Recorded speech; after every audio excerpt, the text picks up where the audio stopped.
right. Hi, this is Mrs. Zim from ZIMTV, and the lovely gentleman that I have with me today is the legendary Nino Breeze. I don't know if I'm legendary, but I am Nino Breeze, most definitely. What's good with you, Monty? How you feeling? I'm feeling great. How about you, sir? No, it's always a pleasure to be in the presence of greatness, ZIMTV and all that, it's always a pleasure to be with y'all.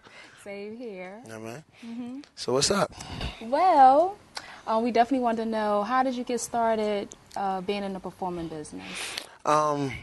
Shoot, I mean, like most people, I was in church, and probably when I was 2-3 years old, I started singing in choirs and all that type of stuff. And as I got older and I was honing my singing, a lot of dudes around the way wasn't trying to hear me sing, and I didn't feel right singing in front of dudes either.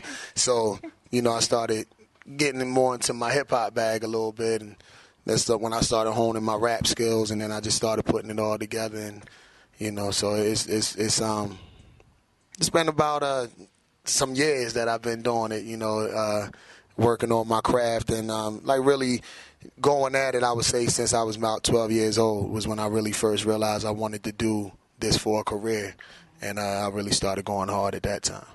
Well, I must say I do love Nino's music, and that he has a little bit for the ladies, and a little bit. Also for the gents. A little bit, yeah. I keep it hard, Indeed. Yeah, we got to do it. Got to have balance. Now, what type of people have you worked with since you started your career? Well, I've been on tour with a bunch of people over the years. From Drew Hill to Jagged Edge, Jaheim, Carl Thomas, Kelly Price. Did shows with Joe and Robin Thicke, and a whole bunch of people that I opened up for, or did like 3 or 4 cities with, over the course of time. So I've been really blessed, and then even on to more regional artists, that some people heard of in their areas, but that's not national artists. So I try to link with a bunch of different type of people, known and unknown, and just try to do the best I can to leave my mark wherever I'm at. Yes, that's very true, because he always does a lot of stuff for us. You will always hear him on a lot of our pieces. Oh yeah, most definitely. So greatness is attracted to greatness, right? So that's what we do. And we love his videos and stuff like that. As you can see, he's very cute. Well, I'm okay. I'm all right. So we love doing his videos. A lot of fun with him, guys. I'm telling you. So, are there any new projects that's coming up for you, Nina? Oh yeah, actually, it's a few things. Like I stay with my hands in a bunch of things. Wow, how long is this show? Cause I got a bunch of stuff. But now actually, on the music side, I'm working on a dance album right now. Trying to hit Europe a little bit with the music. We had some requests from out that side for more up-tempo songs from me, because they like my ballads and my mid-tempos. So now they want some dance stuff. So we're gonna take it to the club a little bit. Still trying to keep it positive and do anthems that are uplifting. So I don't want to dummy down my lyrical content by doing club music. But I'm still going to do stuff that people can move to, but it has a message behind it. I'm also working on a remake album right now. Both of these are EPs, so it's going to be about 6 to 8 songs on each one of the albums. One is the dance album, one is a remake album. I'm not going to tell y'all what songs I'm doing yet, because somebody will try to copy it and then do my stuff. So you'll see when they come out. What else I got? I've been doing work for the Juvenile Diabetes Research Foundation. Just doing a series of events. April 21st, Drew Hill. We'll have Drew Hill at Lux Lounge, 7th and Arch Street. I believe it's 724 Arch Street. It's Jazz's birthday party, and also Temple alumni is going to be there too. The Kappas are having a party that night as well. So it's going to be a real nice event, and a portion of the proceeds is going to JDRF, the Juvenile Diabetes Research Foundation. Also right now I'm trying to put together a movement for the whole Trayvon Martin situation, and trying to do something with some unknown artists and some known artists, and hit about 5 or 6 cities and do a movement, like that as well. I got a book coming out called Fuel, Food and Understanding for Everyday Life. It's an inspirational book. Just a bunch of inspirational thoughts to help people get through their life.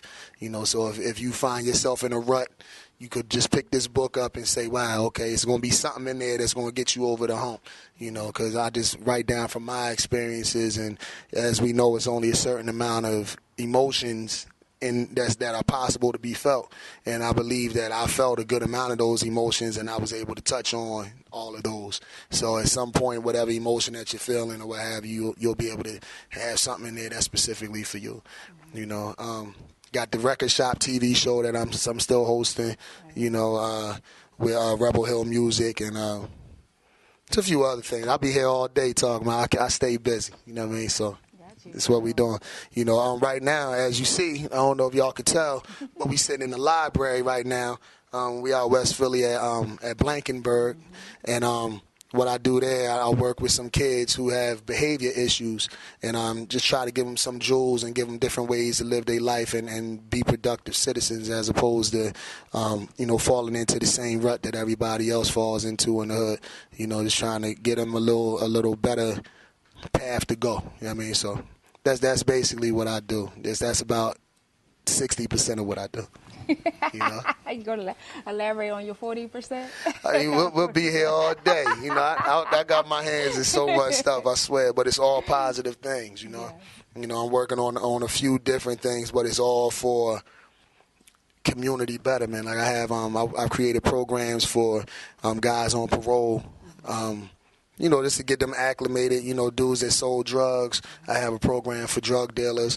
I have a program for the rest of the population, the ex-offender population, so it's like a work program and they can learn skills as well. And, it helps with the emergency housing situation and all that in the city. So, I'm just doing a bunch of things, trying to get funding to take them, nationwide.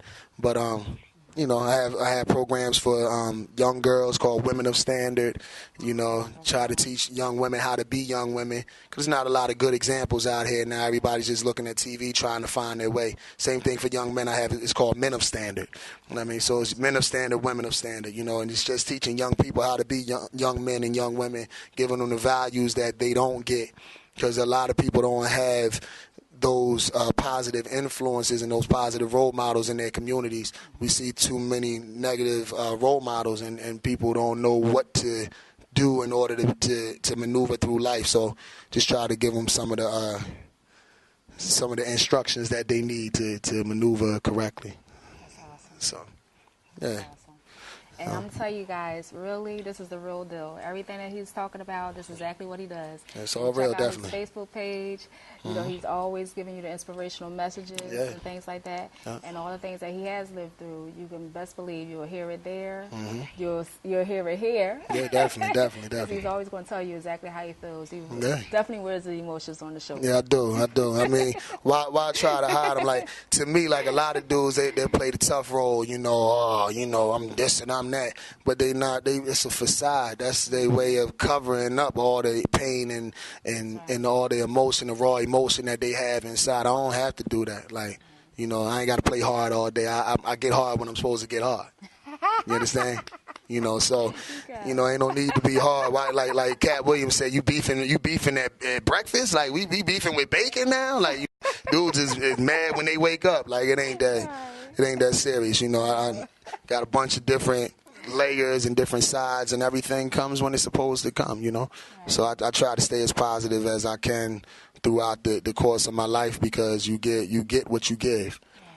So I feel if I give positivity, we know positivity is synonymous with addition. You know what I mean? So if I'm giving positivity, that means I'm adding to the world, which means that the world will add to me. If I give negativity, I'm taking away from the world, which means that the world going to take from me. You know what I mean? So I feel like I should go ahead and put that positivity out there at all costs. And, if nothing else, I just started writing a song today called I Won't Die. And it's talking about my legacy. Like, even once my soul kisses the sky and when my eyes no longer open, I still won't die because of what I left. Yes. I left seeds and I left jewels that people will find if they look hard enough. You know what I mean? I left seeds that things will grow, positive things will grow out of those things if people nurture those seeds that I planted. You know what I mean? and I won't die because I left a piece of myself and a piece of my soul and a piece of my heart and a piece of my being here. And, you know, Absolutely. so. Nino, you're always a conscious person, and I wanted to ask you about how do you feel about the whole Trayvon Martin situation? Trayvon Martin is, I'm going to look at y'all dead in your eyes when I'm saying this. Trayvon Martin was one of the biggest travesties of justice that we've seen to date. Obviously, anytime somebody can pretty much hunt down somebody because they think that somebody may be about to do something and they just hunt them down, and when a young boy is screaming for his life and pleading and you can still execute him and they don't do anything to you and you still walking around here breathing this free air, that's a travesty. What I will say is this, though. George Zimmerman is responsible for his own actions. That's true. But I would say that he's 50% responsible for Trayvon's death. The other 50% goes on the young males who have that image of hoodie-wearing young males with their pants sagging who was running around robbing innocent people and doing all these crimes that George Zimmerman assumed that Trayvon was doing. Most of the guys, when they come around with hoodies on, anybody that used to hustle before, even if you didn't hustle, let's say we walking down the street right now, and there's 5 young dudes that's coming down hoodied up. We might cross the street if they got their hands in their pocket and it's a certain time of night or whatever, because we don't know how young boys is coming nowadays. You know what I mean? It's too many different instances of young boys doing dumb stuff. And the actions of those young people have consistently affected the perception of America, not just white America, but just Americans, period. I was reading something the other day, and they said that employers hate hiring black people because to them we're lazy and we don't want anything. So they rather go get a Mexican or a white person or anybody else other than black people because we have an image of being lazy and not wanting anything. Yeah, I know that's not true all the way across the board, but one thing that happens is we have, it seems like people take pride in being that. Like even being here in this school right now, it's a bunch of students who act like education is nothing, and they'll cuss their teachers out, and they'll do all types of ill stuff, tearing their books up, and, man, forget this test, I ain't taking this test, rip it up, and all that kind of stuff, and they don't care about their future. And that's what the majority of America believes that we are. Right. You know what I mean? Because that's what we give them to believe. So what I said, like I participated with the million hoodie situation. Like, you know, y'all see my pictures on Twitter and on Facebook and everything. I roll with it, you know, because I'm still about the movement. However, for me, it's not just about wearing the hood. You know what I mean? It's about changing the minds that are in the hoods, both the hoods that we were wearing and also the hoods, the neighborhoods that we represent. If we could change the minds and change if we change the minds, that means we change the thoughts. If we change the thoughts, that means we change the actions. And by changing the actions, we can change perception. If we don't change those first 2 things, though, the perceptions are always going to be the same. So Emmett Till will still happen. Rodney King will still happen. Sean Bell will still happen. You know what I mean? Trayvon Martin will still happen. So for the sake of the future Trayvons and the future Emmets and the future Sean Bells and all of them, let's change our minds. Let's change our actions so we can change perception and then change the world. You know what I mean? Absolutely. I love that. Yeah, that's just my take on it. A lot of people got mad at Geraldo for what he said. I understood what he was saying. He just didn't say it the right way. You know what I mean? He right. If you see people with a hoodie, the hoodie is synonymous in most cases with crime. People think that. Anybody, like I said, if you was a hustler, any hustlers that's watching, when you was out on the strip and you was hustling and you saw a dude coming down the block with the hoodie and he had his hands in his pocket, you was going to strap up because you already knew something could happen. That's what we thought. You know what I mean? It's been like that for years. It's never changed. So what Geraldo said wasn't wrong in that sense. But for him to say that's the reason why and that Trayvon's parents need to be ashamed, they're partly responsible for letting him wear a hoodie. Come on, like that was ridiculous. Right, like I wore mine today because I was cold and I'm gonna put mine on. Yeah. Okay. Indeed. But anyway, I always say that, white America can't play both sides of the card. Yeah. 1 minute yet you're saying you're affluent you know, you live in your nice neighborhoods and things like that, and that you want us to assume that that's all you guys, everybody lives in those nice neighborhoods and things like that. But you can't be affluent at the same time, but then believe everything you see on television. Yeah. Okay, until Indeed. you touch me, until you talk to me, until you know about me, then you really can't really make that decision. Indeed. So just like, you know, I'm wearing my thing. People probably wouldn't think I was a teacher or whatever like that. I can mix it up today and tomorrow. Yeah, You know, it doesn't indeed. matter. That's not for you to make that decision. Indeed. So I'm very glad that you pointed that out. Yes, indeed. Yes, indeed. Definitely had to give my commentary. Yeah, so absolutely. thank you for listening. Right? And he means that. Yes, indeed. Important. Very important. Okay? You know this is a very conscious brother. Okay? That what you see is what you get with Nino. You know, he's not going to put on any ears.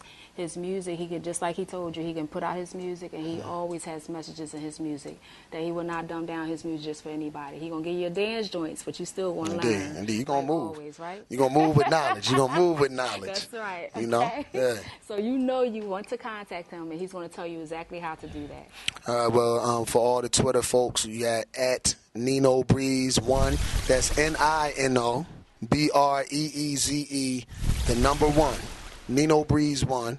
That's at Nino Breeze 1 for Twitter. On Facebook, just hit me up, NINO Breeze. Gmail, Nino Breeze at Gmail. Google me, whatever. Just type in Nino Breeze and I'll pop up, and you'll be able to get at me any kind of way you want to do it. Okay, that's for singing. That's for if you want to find out all the programs that he's a part of, that he actually is the founder of, and people that he worked with. You can contact him at all those contact information. I do motivational speaking, you know, all that. I rap, I sing, I write, I do motivational speaking, I have books. Any way you need any entertainment, I could probably get it for you. Come on, y'all, I don't know what y'all trying to do, but whatever you want to do, get at me. I need y'all to help me build my brand even more and the move and expand the movement for real. You know, the only way the movement can expand is if one person takes it and run with it and keep passing it on to other people. You know what I mean? So, you know, once again, get at me however you feel like you need to. If you can't remember what I said, just Google Nino Breeze, NINO Breeze like the wind. And I promise you, you'll love him just as much as we do. Indeed. And the love is reciprocated. Yes, indeed. What's going on, y'all? It's your boy Nino Breeze, right here with the greatest, my man ZIMTV. Stay tuned. And I'm Mrs. Zim from ZIMTV, and it has been my pleasure to service you today, but most importantly, being here with Nino Breeze today. And I know, again, you're going to love him just as much as we do. Don't forget to contact him on all the things that he talked about. Thank you for joining us.